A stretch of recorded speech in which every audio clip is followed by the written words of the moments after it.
দেশের আকাশে দেখা গেছে পবিত্র রমজান মাসের চাঁদ। সাহারির মধ্য দিয়ে শুরু হবে রোজা, মসজিদে মসজিদে তারাবির নামাজ। বাংলাদেশের আকাশে পবিত্র রমজান মাসের চাঁদ দেখা গেছে। 2025 খ্রিস্টাব্দ রোববার থেকে 1446 হিজরি সালের পবিত্র রমজান মাস গণনা শুরু হবে। বেড়েছে রোজা কেন্দ্রিক পণ্যের বেচাকেনা। শসা, বেগুন ও লেবুর বাজার চড়া। দাম সহনীয় রাখতে সচেষ্ট সরকার, দাবি প্রেস সচিবের। নতুন দল ঘোষিত সেকেন্ড রিপাবলিক গণতান্ত্রিক পথে উত্তরণকে দীর্ঘায়িত করবে বললেন সালাউদ্দিন। রাজনৈতিক দর্শন দেখছে না রিজভী। এবং দেশে বাড়ছে খুন, ডাকাতি সহ নানা অপরাধ। অল আউট অ্যাকশনে ডিবি, জড়িত কাউকে ছাড় না দেওয়ার হুঁশিয়ারি স্বরাষ্ট্র উপদেষ্টার। আমন্ত্রণ সংবাদ রাতে, দেখছিলেন সংবাদ শিরোনাম। সঙ্গে আছি আমি শারমিন আসি। এবারে বিস্তারিত। দেশের আকাশে পবিত্র রমজান মাসের চাঁদ দেখা গেছে। কাল থেকে শুরু হচ্ছে রোজা। শনিবার সন্ধ্যায় বায়তুল মোকাররমে জাতীয় চাঁদ দেখা কমিটির বৈঠক শেষে এই ঘোষণা দেওয়া হয়। রমজান মাসে সিয়াম সাধনা ও ইবাদতে কাটান সারা বিশ্বের প্রায় 180 কোটি মুসলমান। মুসলিম উম্মার প্রতি আল্লাহর বিশেষ অনুকম্পার মাস রমজান। তাই এই মাসে ত্যাগ ও সংযমের চর্চা করে খোদার সন্তুষ্টি অর্জনে সচেষ্ট থাকে মুসলিম উম্মাহ। রোজাকে ঘিরে দেশের বিভিন্ন মসজিদে তারাবির নামাজ আদায় করছেন মুসল্লিরা। এদিকে পবিত্র রমজান উপলক্ষে দেশবাসীকে শুভেচ্ছা জানিয়েছেন প্রধান উপদেষ্টা ডক্টর মোহাম্মদ ইউনূস। এক শুভেচ্ছা বার্তায় সবাইকে যাবতীয় ভোগবিলাস, হিংসা বিদ্বেষ ও সংঘাত পরিহারের আহ্বান জানান তিনি।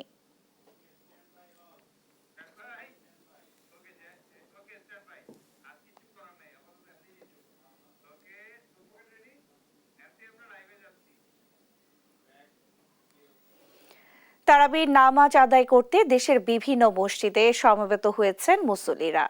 আরও জানাতে যুক্ত হচ্ছেন ঢাকা থেকে হাসান মাহমুদ, চট্টগ্রাম থেকে একেএম নাজিম ও বাগেরহাট থেকে এস সোহান। শুরুতেই যাচ্ছি হাসানের কাছে। হাসান, কোন মসজিদে আছেন এখন আপনি, আর কেমন দেখছেন মুসল্লি উপস্থিতি? বিস্তারিত জানাবেন।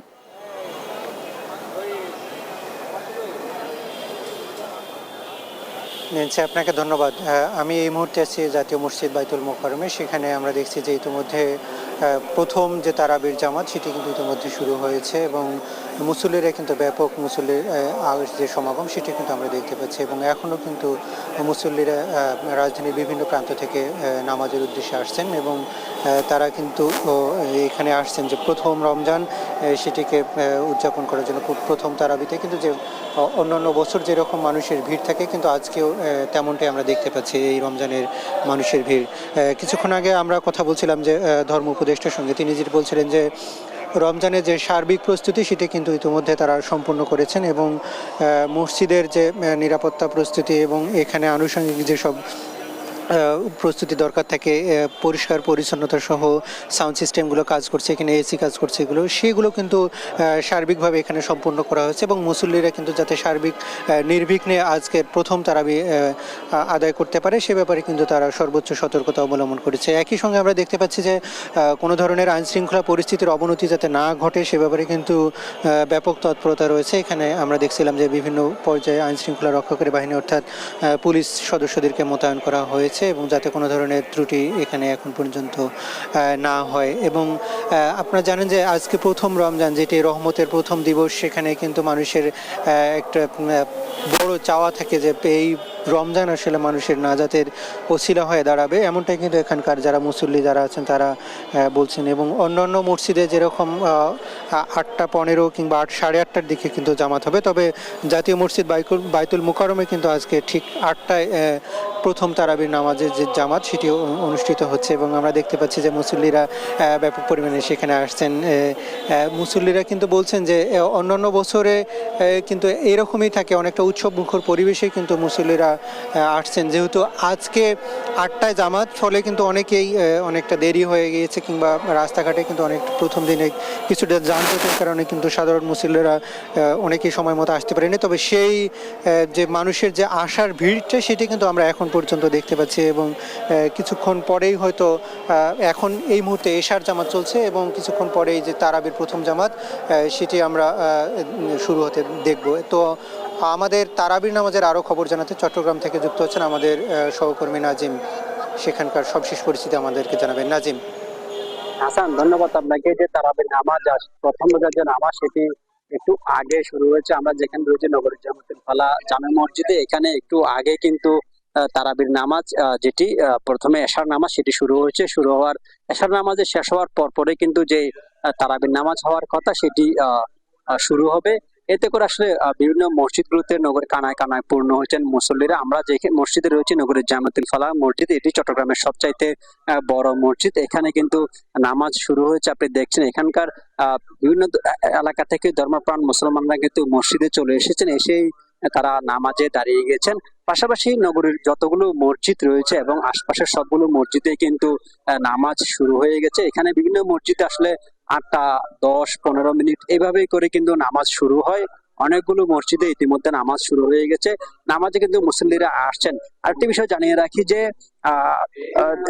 চট্টগ্রামের এবং চট্টগ্রামের বিভিন্ন উপজেলায় কিন্তু আজ একটি রোজা হয়ে গেছে, কারণ গতকালকে কিন্তু তারা নামাজ আদায় করেছেন। কারণ তারা সৌদি আরবের সাথে মিল রেখে কিন্তু যেই দক্ষিণ চট্টগ্রামের সাতকানিয়ার মির্জার দরবার শরীফ, সেই দরবার শরীফের অনুসারীরা কিন্তু একদিন আগে রোজা রাখেন। তারা গতকালকে তারাবির নামাজ পড়ার পরে তারা যে রোজা সেটি রেখেছেন, আজ তারা ইফতার করছেন, তাদের জন্য আজ দ্বিতীয় রোজা। কিন্তু আর যারা ধর্মপ্রাণ মুসলমান রয়েছেন বড় একটি অংশ সেটি আজ যে রমজানের যে তারাবির নামাজ সেটি শুরু করবেন। এখন এশার নামাজ যেটি সেটি চলছেন। এখানে বিভিন্ন মসজিদগুলোতে কিন্তু পর্যাপ্ত আলোকসজ্জা থেকে শুরু করে মসজিদের পরিষ্কার সেগুলো কিন্তু গতদিন ধরে করা হয়েছে।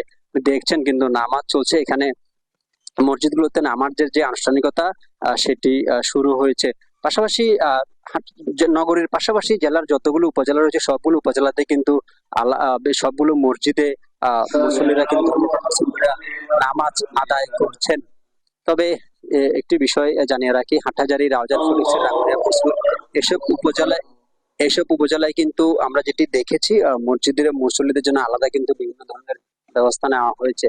তো তারাবির নামাজকে কেন্দ্র করে কিন্তু নগরের সবগুলো মসজিদে আলোকসজ্জা থেকে শুরু করে মুসলমানরা যে 30টা রমজান সেটি যেন রাখতে আমরা এখন কিন্তু আমাদের সহকর্মীর কাছে, তিনি জানাবেন তারাবির নামাজের বিষয়ে বিস্তারিত।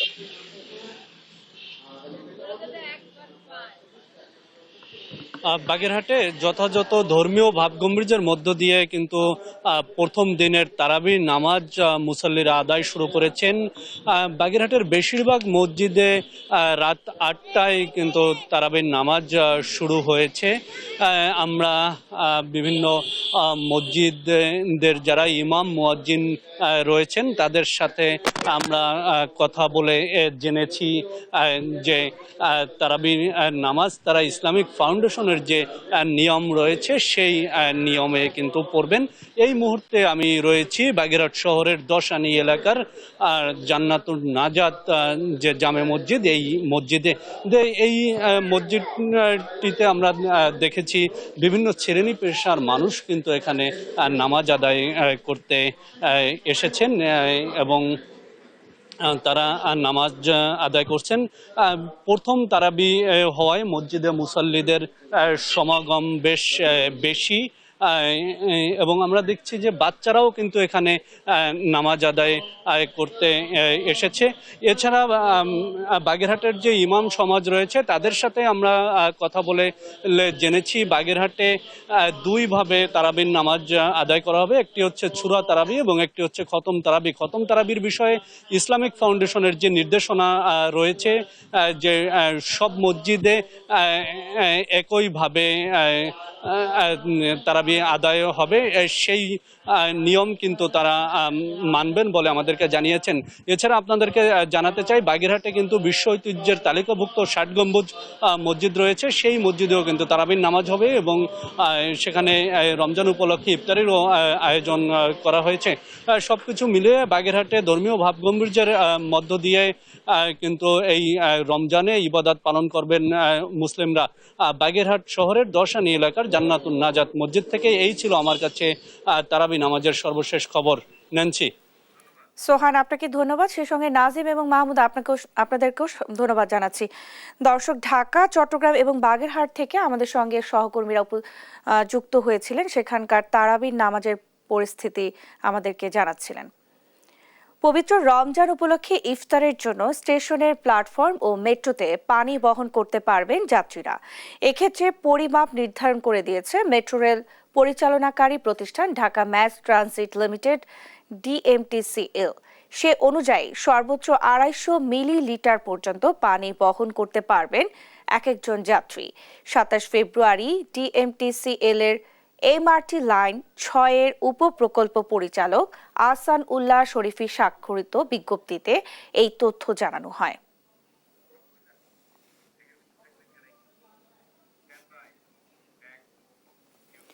রমজান ঘিরে নিত্যপণ্যের বাজারে বেড়েছে বেচাকেনা। সুযোগ কাজে লাগিয়ে খেজুর, শসা, বেগুন ও লেবুর দাম বাড়িয়ে দিয়েছেন অসাধু ব্যবসায়ীরা। সংকট দেখা দিয়েছে ভোজ্য তেলের বাজারেও। সহকর্মীদের পাঠানো তথ্য ছবিতে সালমা জাহানের ডেস্ক রিপোর্ট। আগামীকাল শুরু মাহে রমজান, তাই রমজান কেন্দ্রিক নিত্যপণ্যের বেচাকেনায় সরগরম বাজার। রাজশাহীর বাজার ঘুরে দেখা যায় বেড়েছে খেজুর ও ছোলার দাম। খেজুর ধরন ভেদে বিক্রি হচ্ছে 500 থেকে 3000 টাকায়, আর ছোলা কেজিতে বিক্রি হচ্ছে 120 টাকায়। সংকট রয়েছে বোতলজাত ভোজ্য তেলের। সরবরাহ না থাকার অজুহাতে খোলা তেল বিক্রি হচ্ছে চড়া দামে, যা প্রতি লিটার বিক্রি হচ্ছে 190 টাকায়। বর্তমান মার্কেটে যে খেজুর আমদানি হয়েছে সে তুলনায় খেজুরের দাম বেশি। এটা মরিয়ম, এটা আমরা 1100 টাকা কেজি বেচছি। কত কেজি এটা? কম দামের খেজুর, এগুলো 350 টাকা। গত রমজান থেকে এবারে একটু বেশি মনে হচ্ছে আমার কাছে। আর একটু কম হলে পরে হয়তো সাধারণ যারা আমরা ক্রেতা আছি তাদের জন্য ভালো হয়। ময়মনসিংহের বাজারে এলাচে 2000 টাকা বেড়ে কেজি বিক্রি হচ্ছে 5300 টাকায়। পাশাপাশি কেজি প্রতি 10 টাকা বেড়ে পেঁয়াজ বিক্রি হচ্ছে 50 টাকায়, রসুন 240 ও আদা 210 টাকায়। বেশি দাম বাড়ছে লোকে এলাচির দাম। গত 1.5 মাসের মধ্যে এলাচির দাম মেবি 2000 টাকা কেজিতে বাড়ছে। রসুনের দামটা একটু বাড়ছে, আর আদার দামটা কিছু দাম বাড়ছে। বরিশালে রমজানকে কেন্দ্র করে বেড়েছে নিত্যপণ্যের দাম। এছাড়া ভোজ্য তেলের সংকট রয়েছে পুরো বাজারে। এতে চরম বিপাকে পড়েছেন ক্রেতারা।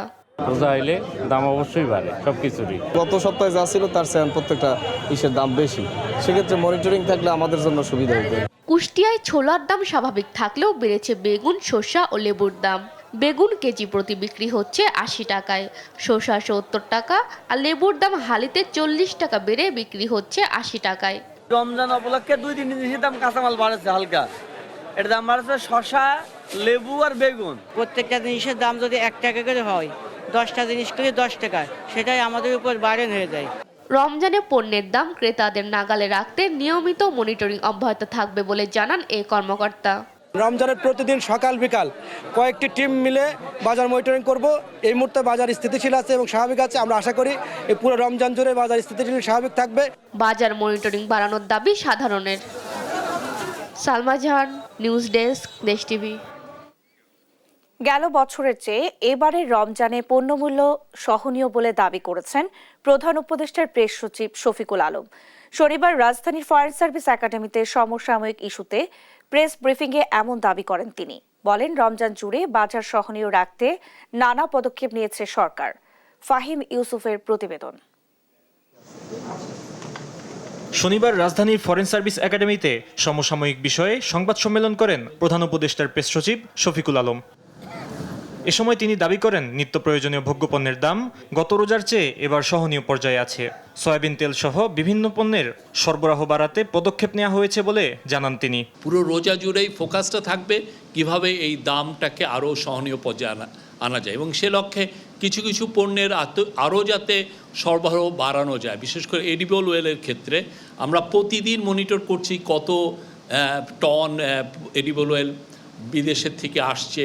নতুন রাজনৈতিক দলের আত্মপ্রকাশ অনুষ্ঠানে যোগ দিতে জেলা প্রশাসকের রিকুইজিশন করা গাড়ির বিষয় বলেন, এর সঙ্গে অন্তর্বর্তী সরকারের কোনো সম্পর্ক নেই। দ্ব্যর্থকণ্ঠে বলবো যে আমাদের এখানে ইন্টারিম গভর্নমেন্টের এখানে কোনো রোল নাই। নির্বাচনকে কেন্দ্র করে লেভেল প্লেইং ফিল্ড কাজ চলছে জানিয়ে তিনি বলেন, নির্বাচনের রোডম্যাপ এরই মধ্যে দেয়া হয়েছে। লেভেল প্লেইং ফিল্ড তৈরি করছে যাতে সুন্দর একটা ইলেকশনে, সুন্দর ফ্রি অ্যান্ড ফেয়ার ইলেকশনে সমস্ত পার্টি পার্টিসিপেট করতে পারে। এ সময় প্রধান উপদেষ্টার উপপ্রেস সচিব আবুল কালাম আজাদ মজুমদার বলেন, অনেক গণমাধ্যম পাবনার গণডাকাতির ঘটনাকে অতিরঞ্জিত করে প্রকাশ করছে।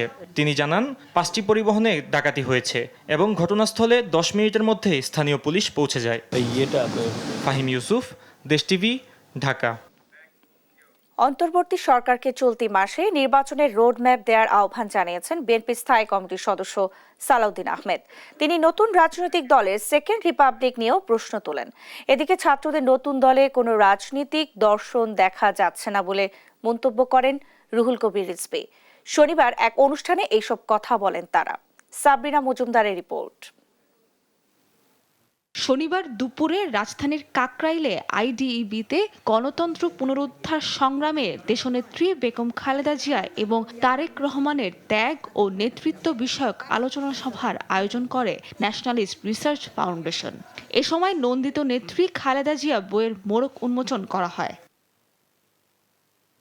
অনুষ্ঠানে দেশ ও জনগণের বিরুদ্ধে যে ষড়যন্ত্র চলছে তা রুখতে সকলকে একসঙ্গে কাজ করার তাগিদ দেন বক্তারা। আমাদের মাসের পর মাস, বছরের পর বছর এইভাবে ডিবিতে নিয়ে যে রিমান্ডে নিয়ে আমাদের উপর এমন কোন অত্যাচার নাই যা করা হয় নাই, কিন্তু কর্মসূচি প্রত্যাহার তো পরের কথা। এ সময় বিএনপির স্থায়ী কমিটির সদস্য সালাউদ্দিন আহমেদ বলেন, যারা গণপরিষদ সেকেন্ড রিপাবলিক ইস্যু সামনে আনছে এবং স্থানীয় সরকার নির্বাচনকে অগ্রাধিকার দিচ্ছে, তারা মূলত গণতান্ত্রিক পথে উত্তরণকে দীর্ঘায়িত করতে চাইছে। চলতি মাসেই জাতীয় নির্বাচনের রোডম্যাপ ঘোষণা করা না হলে গণতান্ত্রিক শক্তিগুলো বসে করণীয় ঠিক করবে বলে জানান তিনি। নতুন সংবিধানের জন্য আপনারা কথা বলছেন, নতুন সংবিধান যেটা হবে সেটা সংশোধনের মাধ্যমে ব্যাপক সংশোধনী প্রস্তাব আপনারাও তো দিয়েছেন সংস্কার কমিশনে, আমরাও দিয়েছি। নতুন রাজনৈতিক সম্পর্কে বিএনপির সিনিয়র যুগ্ম মহাসচিব রুহুল কবির রিজভী বলেন, তাদের মাঝে কোনো রাজনৈতিক দর্শন দেখা দিচ্ছে না। যে একটা রাজনৈতিক দর্শন দিয়েছে, আজকে অনেকে রাজনৈতিক দল করছেন, সমস্ত কিছু করছেন। আমি কালকে নতুন যারা দল করেছেন তাদের ওখানে উপস্থিত ছিলাম, অনেক ভালো ভালো কথা তারা বলেছে রাষ্ট্র সম্পর্কে, এ সম্পর্কে, কিন্তু একটা পলিটিক্যাল ফিলোসফি কিন্তু আমি পাইনি। রিজভী আরও বলেন, যদি আওয়ামী লীগ নির্বাচনে অংশগ্রহণ করে তবে সেটি হবে রাজনৈতিক কৌশলের ব্যর্থতা। সাবরিনা মজুমদার, দেশ টিভি, ঢাকা। শরীয়তপুরের কীর্তিনাশা নদীতে ডাকাতির চেষ্টাকালে গণপিটুনিতে 2 ডাকাত নিহত হয়েছে। এ সময় তাদের এলোপাথারি গুলিতে 9 জন আহত হয়। এর মধ্যে কয়েকজনকে আশঙ্কাজনক অবস্থায় আনা হয়েছে ঢাকা মেডিকেলে। এদিকে শুক্রবার রাতে পাবনা সাথিয়া মহাসড়কের ছেচানিয়া এলাকায় বেশ কয়েকটি যানবাহনে দুর্ধর্ষ ডাকাতি হয়েছে। সহকর্মীদের পাঠানো তথ্য ছবিতে আপন অপর রিপোর্ট। কেটে ফেলা এসব গাছ রাতের ডাকাতের চিহ্ন। মধ্যরাতে এভাবে গাছ কেটে সড়কে ফেলে ডাকাতি করা হয়েছে অনেকগুলো গাড়িতে। শুক্রবার দিবাগত রাত 2টার দিকে পাবনা সাথিয়া মহাসড়কের ছেচানিয়ায় ঘটে এমন দুর্ধর্ষ ডাকাতি। ভুক্তভোগীরা জানায়, ডাকাতি থেকে বাদ যায়নি ভ্যান, নসিমন করিমন, বাস, ট্রাক সহ ছোট বড় কোনো যানবাহনই। ডাকাতি হয়েছে অন্তত 30 থেকে 40টি গাড়িতে। সাথিয়া থানার ভারপ্রাপ্ত কর্মকর্তা জানান, এই ঘটনায় অভিযোগ পেলে নেওয়া হবে ব্যবস্থা। তবে গভীর রাতে এই সড়কে এত সংখ্যক গাড়ি থাকা সম্ভব নয় বলে মন্তব্য তার। এদিকে শরীয়তপুরের কীর্তিনাশা নদীতে ডাকাতির ঘটনায় গণপিটুনিতে নিহত হয়েছেন 2 জন। জানা যায়, শুক্রবার রাতে রাজারচর এলাকায় বালখেড়ে ডাকাতির চেষ্টার সময় ধাওয়া দেয় স্থানীয়রা। এ সময় ডাকাতদের ছোড়া হাতবোমা ও এলোপাথারি গুলিতে 4 জন আহত হয়। পরে ডাকাতরা স্পিডবোট ফেলে পালানোর সময় 7 জনকে আটক করে গণপিটুনি দেওয়া হয়। পুলিশ তাদের উদ্ধার করে হাসপাতালে নিলে 2 জনকে মৃত ঘোষণা করেন চিকিৎসক। আর গুলিবিদ্ধদের 2 জনকে আশঙ্কাজনক অবস্থায় নেওয়া হয়েছে ঢাকা মেডিকেলে। এ ঘটনায় একটি আগ্নেয়াস্ত্র ও স্পিডবোট জব্দ করেছে পুলিশ। মসজিদের মাইকে মাইকে ঘোষণার ফলে এলাকার জনগণ বেশি অস্ত্র নিয়ে বের হয় এবং নদীর পাড়ে আসলে তাদেরকে লঞ্চ ট্রলার দিয়ে ব্যারিকেড দেওয়ার ফলে তারা আসলে আটকিয়ে গিয়েছিল। আমরা প্রথম যখন আঙ্গারিয়া ব্রিজের সামনে ওদের আটকাই, ওই জায়গায় আপনার প্রথমে গুলি করছে, 4-5টা গুলি করছে এবং একজন আহত হয়েছে ওই জায়গায়। এক পর্যায়ে স্থানীয় জনগণ তাদেরকে আটক করে এবং বিভিন্নভাবে তাদেরকে শারীরিকভাবে মারপিট করে এবং এই খবর পেয়ে আমরা সাথে সাথে বাংলাদেশ সেনাবাহিনী এবং বাংলাদেশ পুলিশ অর্থাৎ শরীয়তপুর জেলার পক্ষ থেকে আমরা ঘটনাস্থলে যাই। একটি অস্ত্র আমরা উদ্ধার করতে এখন পর্যন্ত পেরেছি, যেটা আমরা জব্দমূলে এটা পরবর্তী আইনের ব্যবস্থা গ্রহণ করব। ডাকাতি বাড়ার ঘটনায় উদ্বেগের পাশাপাশি গণপিটুনিতে মৃত্যু কাম্য নয় বলছেন সচেতন নাগরিকরা।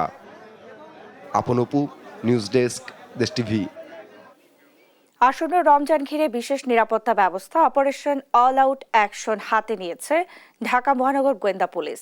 সকালে এক সংবাদ সম্মেলনে অতিরিক্ত কমিশনার রেজাউল করিম মল্লিক জানান, পতিত সরকারের অনেকে আইনশৃঙ্খলা পরিস্থিতি ঘোলাটে করার চেষ্টা করছে, তবে আইনশৃঙ্খলা বাহিনীর পদক্ষেপে স্বস্তিতে থাকবেন ঢাকাবাসী।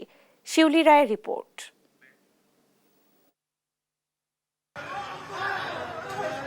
রাজধানী সহ সারা দেশের আইন শৃঙ্খলা পরিস্থিতি উদ্বিগ্ন মানুষ। সংঘর্ষ, খুন, চুরি, ডাকাতির খবর মিলছে প্রতিনিয়ত। পরিস্থিতি উত্তরণে operation devil hunt, combined patrolling সহ নানা কার্যক্রম নিয়েছে সরকার। আসন্ন রমজান সামনে রেখে ঢাকা মহানগরীর আইন শৃঙ্খলা পরিস্থিতি স্বাভাবিক রাখতে পরিকল্পনা নিয়ে সংবাদ সম্মেলনে আসেন ঢাকা মহানগর গোয়েন্দা প্রধান। জানান, রোজায় মানুষকে স্বস্তি দিতে অপারেশন অল আউট অ্যাকশন কর্মসূচি নেওয়া হয়েছে। আজ থেকে আমরা ডিবির চলমান কার্যক্রমের পাশাপাশি রমজানকে সামনে রেখে বিশেষ অভিযান শুরু করতে যাচ্ছি। এটা হচ্ছে এক ধরনের বিশেষ গোয়েন্দা অভিযান, যেটাতে ছদ্মবেশে আমাদের সদস্যরা মানুষের মধ্য থেকে অপরাধীদের শনাক্ত করতে পারবে। তিনি আরও জানান, পতিত ফ্যাসিস্ট রাজনৈতিক শক্তি কিশোর গ্যাং সহ বিভিন্ন অপরাধে ইন্ধন যোগাচ্ছে ঢাকা সহ সারা দেশে। চুরি, ছিনতাই, ডাকাতির সাথে যারা যুক্ত হচ্ছে তাদের বেশিরভাগের বয়স 15 থেকে 30-এর মধ্যে। এদের অনেকেই কিশোর গ্যাং, তারা বিভিন্ন অপরাধে জড়িয়ে পড়ছে। আবার কিছু ফ্যাসিস্ট পতিত রাজনৈতিক শক্তি তাদের ইন্ধন দিয়ে অপরাধ কার্যক্রমে জড়িয়ে দিচ্ছে। ধীরে ধীরে পরিস্থিতি উন্নতি হচ্ছে জানিয়ে পরিচয় না দিয়ে ডিবির নামে কেউ তুলে নিলে দ্রুত আইন শৃঙ্খলা বাহিনীকে জানানোর আহ্বানও জানান মহানগর গোয়েন্দা প্রধান। ডিবি পরিচয়ে কেউ গোপনে তুলে নেওয়া বা সিভিল পোশাকে তল্লাশি এই ধরনের কার্যক্রম কেউ করলে আমাদেরকে অবহিত করবেন। শিউলি রায়, দেশ টিভি, ঢাকা। আইন শৃঙ্খলা রক্ষায় কাউকে ছাড় দেওয়া হবে না বলে হুঁশিয়ারি দিয়েছেন স্বরাষ্ট্র উপদেষ্টা জাহাঙ্গীর আলম চৌধুরী। এর আগে বাংলাদেশ মিয়ানমার সীমান্ত সুরক্ষায় উখিয়া ব্যাটালিয়ন 64 বিজিবি উদ্বোধন করেন তিনি। আর সীমান্ত হত্যা নিয়ে বিজেপি মহাপরিচালক জানান, ভারত বাংলাদেশিদের হত্যা করলে কঠোর হবে বিজেপি। সহকর্মী আব্দুর রহমানকে সঙ্গে নিয়ে কক্সবাজার থেকে তাইফুর রহমান তুহিনের প্রতিবেদন। যাত্রা শুরু করলো Ukhia battalion 64 BGB. Cox's Bazar battalion 34 বিজিবির প্রশিক্ষণ মাঠে পতাকা উত্তোলনের মধ্য দিয়ে নতুন ব্যাটালিয়নের উদ্বোধন করেন স্বরাষ্ট্র উপদেষ্টা জাহাঙ্গীর আলম চৌধুরী। এ সময় ঢাকার স্টেশন সদর দপ্তর ও গার্ড পুলিশ ব্যাটালিয়ন এবং গাজীপুর ডগ স্কোয়াড K9 ইউনিটের উদ্বোধন করা হয়। এ সময় সীমান্ত রক্ষায় নবগঠিত ব্যাটালিয়ন সহ বাহিনীর সকল সদস্যকে দৃঢ়তার সঙ্গে কাজ করার আহ্বান জানান বিজিবি মহাপরিচালক আশরাফুজ্জামান চৌধুরী। জানান, ভারত সীমান্ত হত্যা বন্ধ না করলে বাংলাদেশে অনুপ্রবেশকারীদের উপরও কঠোর হবে বিজিবি। গতকাল সন্ধ্যা থেকে এখন পর্যন্ত বিএসএফ এর সদর দপ্তর থেকে শুরু করে যেই জায়গায় এই হত্যাটা হলো, সর্ব জায়গায় আমরা অত্যন্ত জোরালো প্রতিবাদ জানিয়েছি। ভারতীয় অনুপ্রবেশ যারা করে তো তাদের প্রতি যত আমরা সুন্দরভাবে নিয়মের মধ্যে আমরা যে তাদেরকে গ্রেফতার করে হস্তান্তর করি, সেটা কতটুকু আর করা যাবে। আমাদের এদিক থেকে যত যাই হোক, অবৈধ অনুপ্রবেশক যাই হোক, হত্যা কোনো চূড়ান্ত একটা সমাধান হতে পারে না। তো সেই বিষয়ে আমাদের এটা অব্যাহত থাকবে এবং আরো একটি যদি হয় আমরা আরো কঠোর অবস্থানে যাব। আর স্বরাষ্ট্র উপদেষ্টা বলেন, বাংলাদেশ মিয়ানমার সীমান্ত সুরক্ষায় উখিয়ার ব্যাটালিয়ন প্রতিষ্ঠা ছিল সময়ের দাবি। বাহিনীর আধুনিকায়নের কাজ চলছে বলেও জানান তিনি। এই এলাকাটা একটু এলাকা দিয়ে বেশিরভাগ মাদক চলে আসে এবং আরো তো রোহিঙ্গা সমস্যাতে একটা বড় ধরনের সমস্যা হয়ে গেছে। এই জন্য এই ব্যাটালিয়নটা খুবই দরকার ছিল। ভবিষ্যতে আমরা চেষ্টা করবো যদি এখানে যদি আরো ব্যাটালিয়ন দরকার হয় আমরা আরো ব্যাটালিয়ন করবো, মানে এই এলাকাটা যেন শান্তিপূর্ণ ভাবে থাকতে পারে। এর আগে শনিবার কক্সবাজার জেলা প্রশাসকের কার্যালয়ে স্বরাষ্ট্র ও কৃষি মন্ত্রণালয়ের কর্মকর্তাদের সঙ্গে মত বিনিময় করেন স্বরাষ্ট্র উপদেষ্টা। এ সময় দেশের সার্বিক আইনশৃঙ্খলা রক্ষায় দলীয় বিবেচনায় কাউকে ছাড় দেয়া হচ্ছে না বলেও জানান তিনি। দলীয় বিবেচনায় যেন তারা কাজ না করে এই জন্য অলরেডি আমি তাদের ইনস্ট্রাকশন দিচ্ছি। এখানে এখনকার যে পরিবেশ, এই পরিবেশে কিন্তু তাকে কাজ করতে সবচেয়ে সুবিধা, কিন্তু তার ক্ষেত্রে কিছু কিছু লোক আছে তারা এখনই ভবিষ্যতে কি আসবে তাদের তেল দেওয়া শুরু করছে। কক্সবাজারের আইনশৃঙ্খলা অবনতিতে রোহিঙ্গাদের দায়ী করে স্বরাষ্ট্র উপদেষ্টা বলেন, তাদেরকে দ্রুত নিজেদের দেশে ফেরত পাঠাতে পারলে সবার মঙ্গল হবে। তাইফুর রহমান তুহিন, দেশ টিভি, কক্সবাজার। তারাবির নামাজ আদায় করতে দেশের বিভিন্ন মসজিদে সমবেত হয়েছেন মুসল্লিরা। আরো জানাতে যুক্ত হচ্ছেন ঢাকা থেকে হাসান মাহমুদ, চট্টগ্রাম থেকে একেএম নাজিম ও বাগেরহাট থেকে এস সোহান। শুরুতেই যাচ্ছি হাসানের কাছে। হাসান, কোন মসজিদে আছেন এখন আপনি, আর কেমন দেখছেন মুসল্লি উপস্থিতি, বিস্তারিত জানাবেন।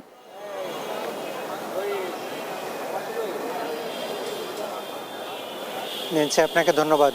আমি এই মুহূর্তে আছি জাতীয় মসজিদ বাইতুল মোকাররমে। সেখানে আমরা দেখছি যে ইতিমধ্যে প্রথম যে তারাবির জামাত সেটি কিন্তু ইতিমধ্যে শুরু হয়েছে এবং মুসল্লিরা কিন্তু ব্যাপক মুসল্লির যে সমাগম সেটি কিন্তু আমরা দেখতে পাচ্ছি এবং এখনও কিন্তু মুসল্লিরা রাজধানীর বিভিন্ন প্রান্ত থেকে নামাজের উদ্দেশ্যে আসছেন এবং তারা কিন্তু এখানে আসছেন যে প্রথম রমজান সেটিকে উদযাপন করার জন্য। প্রথম তারাবিতে কিন্তু যে অন্যান্য বছর যেরকম মানুষের ভিড় থাকে কিন্তু আজকেও তেমনটাই আমরা দেখতে পাচ্ছি এই রমজানের মানুষের ভিড়।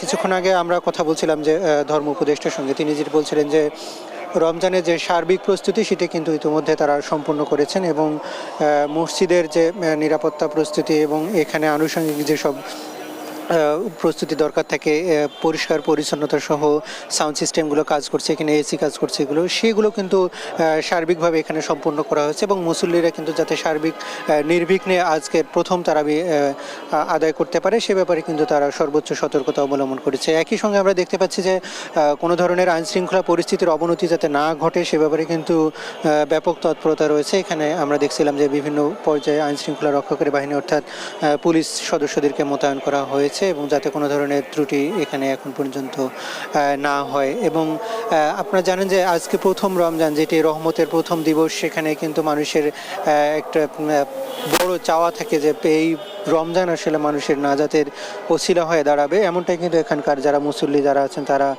বলছেন। এবং অন্যান্য মসজিদে যেরকম 8:15 কিংবা 8:30টার দিকে কিন্তু জামাত হবে, তবে জাতীয় মসজিদ বাইতুল মোকাররমে কিন্তু আজকে ঠিক 8টায় প্রথম তারাবির নামাজের যে জামাত সেটি অনুষ্ঠিত হচ্ছে এবং আমরা দেখতে পাচ্ছি যে মুসল্লিরা ব্যাপক পরিমাণে সেখানে আসছেন।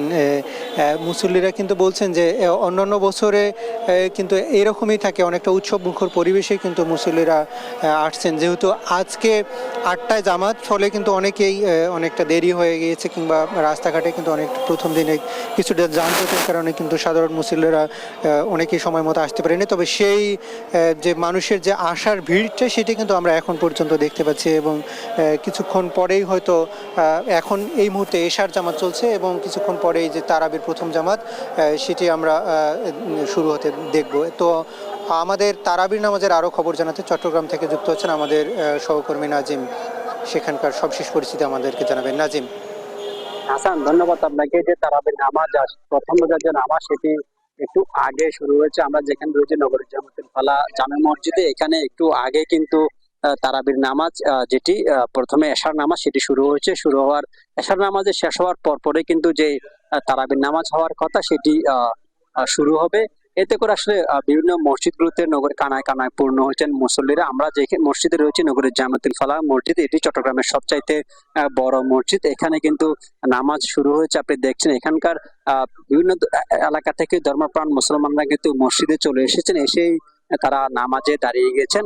পাশাপাশি নগরীর যতগুলো মসজিদ রয়েছে এবং আশপাশের সবগুলো মসজিদে কিন্তু নামাজ শুরু হয়ে গেছে। এখানে বিভিন্ন মসজিদে আসলে 8টা 10-15 মিনিট এভাবেই করে কিন্তু নামাজ শুরু হয়। অনেকগুলো মসজিদে ইতিমধ্যে নামাজ শুরু হয়ে গেছে, নামাজে কিন্তু মুসল্লিরা আসছেন। আরেকটি বিষয় জানিয়ে রাখি যে চট্টগ্রামের বিভিন্ন উপজেলায় কিন্তু আজ একটি রোজা হয়ে গেছে, কারণ গতকালকে কিন্তু তারা নামাজ আদায় করেছেন, কারণ তারা সৌদি আরবের সাথে মিল রেখেই কিন্তু যেই দক্ষিণ চট্টগ্রামের সাতকানিয়ার মির্জারখিল দরবার শরীফ, সেই দরবার শরীফের অনুসারীরা কিন্তু একদিন আগে রোজা রাখেন। তারা গতকালকে তারাবির নামাজ পড়ার পরে তারা যে রোজা সেটি রেখেছেন, আজ তারা ইফতার করছেন, তাদের জন্য আজ দ্বিতীয় রোজা। কিন্তু আর যারা ধর্মপ্রাণ মুসলমান রয়েছেন বড় একটি অংশ সেটি আজ যে রমজানের যে তারাবির নামাজ সেটি শুরু করবেন। এখন এশার নামাজ যেটি সেটি চলছেন। এখানে বিভিন্ন মসজিদগুলোতে কিন্তু পর্যাপ্ত আলোকসজ্জা থেকে শুরু করে মসজিদের পরিষ্কার সেগুলো কিন্তু গতদিন ধরে করা হয়েছে। দেখছেন কিন্তু নামাজ চলছে এখানে মসজিদগুলোতে। নামাজের যে আনুষ্ঠানিকতা সেটি শুরু হয়েছে। পাশাপাশি নগরীর পাশাপাশি জেলার যতগুলো উপজেলা রয়েছে সবগুলো উপজেলাতে কিন্তু সবগুলো মসজিদে মুসল্লিরা কিন্তু নামাজ আদায় করছেন। তবে একটি বিষয় জানিয়ে রাখি, হাটহাজারী, রাউজান, ফটিকছড়ি, রাঙ্গুনিয়া, ফরিদপুর এসব উপজেলায় কিন্তু আমরা যেটি দেখেছি মসজিদের মুসল্লিদের জন্য আলাদা কিন্তু বিভিন্ন ধরনের ব্যবস্থা নেওয়া হয়েছে। তো তারাবির নামাজকে কেন্দ্র করে কিন্তু নগরের সবগুলো মসজিদে আলোকসজ্জা থেকে শুরু করে মুসলমানরা যে 30টা রমজান সেটি যেন রাখতে আমরা এখন আমাদের সহকর্মীর কাছে, তিনি জানাবেন তারাবির নামাজের বিষয়ে বিস্তারিত।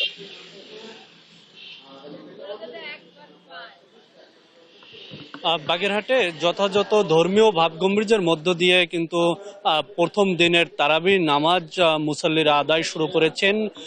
বাগেরহাটের বেশিরভাগ মসজিদে রাত 8টায় কিন্তু তারাবির নামাজ শুরু হয়েছে।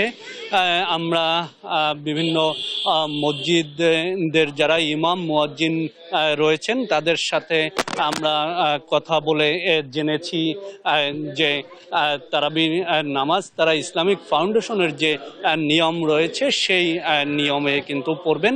এই মুহূর্তে আমি রয়েছি বাগেরহাট শহরের 10 আনি এলাকার জান্নাতুন নাজাত যে জামে মসজিদ, এই মসজিদে। এই মসজিদটিতে আমরা দেখেছি বিভিন্ন শ্রেণী পেশার মানুষ কিন্তু এখানে নামাজ আদায় করতে এসেছেন এবং তারা নামাজ আদায় করছেন। প্রথম তারাবি হওয়ায় মসজিদে মুসল্লিদের সমাগম বেশ বেশি এবং আমরা দেখছি যে বাচ্চারাও কিন্তু এখানে নামাজ আদায় করতে এসেছে। এছাড়া বাগেরহাটের যে ইমাম সমাজ রয়েছে তাদের সাথে আমরা কথা বলে জেনেছি বাগেরহাটে দুইভাবে তারাবির নামাজ আদায় করা হবে। একটি হচ্ছে ছুরা তারাবি এবং একটি হচ্ছে খতম তারাবি। খতম তারাবির বিষয়ে ইসলামিক ফাউন্ডেশনের যে নির্দেশনা রয়েছে যে সব মসজিদে একইভাবে তারাবি আদায় হবে, সেই নিয়ম কিন্তু তারা মানবেন বলে আমাদেরকে জানিয়েছেন। এছাড়া আপনাদেরকে জানাতে চাই বাগেরহাটে কিন্তু বিশ্ব ঐতিহ্যের তালিকাভুক্ত 60 গম্বুজ মসজিদ রয়েছে, সেই মসজিদেও কিন্তু তারাবির নামাজ হবে এবং সেখানে রমজান উপলক্ষে ইফতারেরও আয়োজন করা হয়েছে। সবকিছু মিলিয়ে বাগেরহাটে ধর্মীয় ভাবগম্ভীর্যের মধ্য দিয়ে কিন্তু এই রমজানে ইবাদত পালন করবেন মুসলিমরা। বাগেরহাট শহরের 10 আনি এলাকার জান্নাতুন নাজাত মসজিদ থেকে এই ছিল আমার কাছে তারাবি নামাজের সর্বশেষ খবর। ন্যান্সি। সোহান, আপনাকে ধন্যবাদ। মার্চের মধ্যেই শেখ হাসিনা সহ প্রধান কয়েকজন আসামির মামলার তদন্ত প্রতিবেদন হাতে পাওয়ার আশা জানিয়েছেন চিফ প্রসিকিউটর তাজুল ইসলাম। জানান প্রতিবেদন পেলে 1.5 মাসের মাথায় বিচার কাজ শুরু করা সম্ভব হবে। শনিবার দুপুরে সিলেট প্রাইমারি টিচার্স ট্রেনিং ইনস্টিটিউটে দেশের পরিবর্তিত পরিপ্রেক্ষিতে মানবাধিকার ও পরিবেশের গুরুত্ব সহ আইন প্রয়োগ বিষয়ক কর্মশালা শেষে সাংবাদিকদের এইসব বলেন তিনি। তাজুল ইসলাম আরও বলেন, মামলা আন্তর্জাতিক মানদণ্ড বজায় রেখে ন্যায় বিচার নিশ্চিত করা হবে। শেখ হাসিনাকে দেশে ফিরিয়ে আনতে আইনি পদক্ষেপ অব্যাহত আছে বলেও জানান তিনি।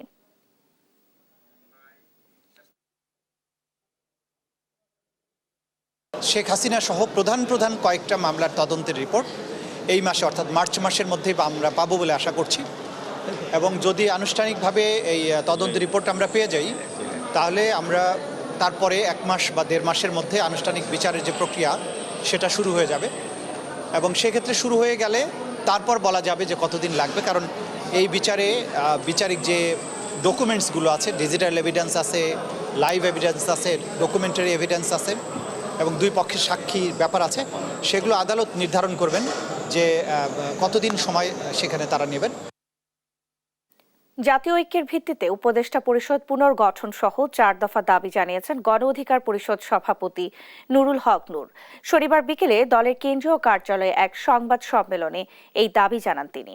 পাশাপাশি উপদেষ্টা পরিষদ থেকে দল গঠনে কাজ না করে 2 ছাত্র উপদেষ্টাকে পদত্যাগের আহ্বান জানান ডাকসুর সাবেক এই ভিপি। 1 নম্বরে জাতীয় ঐক্যমতের ভিত্তিতে গণ অভ্যুত্থানের অংশীজনদের নিয়ে উপদেষ্টা পরিষদ পুনর্গঠন। 2 নম্বরে আহতদের সুচিকিৎসা ও পুনর্বাসন এবং শহীদ পরিবারকে যথাযথ ক্ষতিপূরণ ও পুনর্বাসন। 3 নম্বরে গণহত্যার বিচার ও আওয়ামী লীগ নিষিদ্ধে যথাযথ পদক্ষেপ গ্রহণ। 4 নম্বরে জাতীয় ঐক্যমতের ভিত্তিতে দ্রুত সময়ের মধ্যে রাষ্ট্র সংস্কার সম্পন্ন করে জাতীয় নির্বাচনের আয়োজন। জুলাই গণ অভ্যুত্থানে শহীদদের কবর জিয়ারতের মধ্য দিয়ে সাংগঠনিক কার্যক্রম শুরু করেছে বাংলাদেশ গণতান্ত্রিক ছাত্র সংসদ। দুপুরে রায়ের বাজারে শহীদ বুদ্ধিজীবী সমাধিসৌধ সংলগ্ন কবরস্থানে জুলাই গণ অভ্যুত্থানে শহীদদের গণকবর জিয়ারত করেন সংগঠনের নেতারা। এ সময় সংগঠনের ঢাকা বিশ্ববিদ্যালয় শাখার আহ্বায়ক আব্দুল কাদের বলেন, ক্যাম্পাস ও জাতীয় পর্যায়ে নতুন রাজনৈতিক বন্দোবস্ত হাজির করা এবং ছাত্রদেরকে ব্যবহার করে কেউ যাতে দলীয় এজেন্ডা বাস্তবায়ন করতে না পারে সেই লক্ষ্যে কাজ করবে এই সংগঠন। পাশাপাশি আগামীর বাংলাদেশ বিনির্মাণে সবাইকে ঐক্যবদ্ধ থাকার আহ্বান জানান কেন্দ্রীয় সদস্য সচিব জাহিদ আহসান।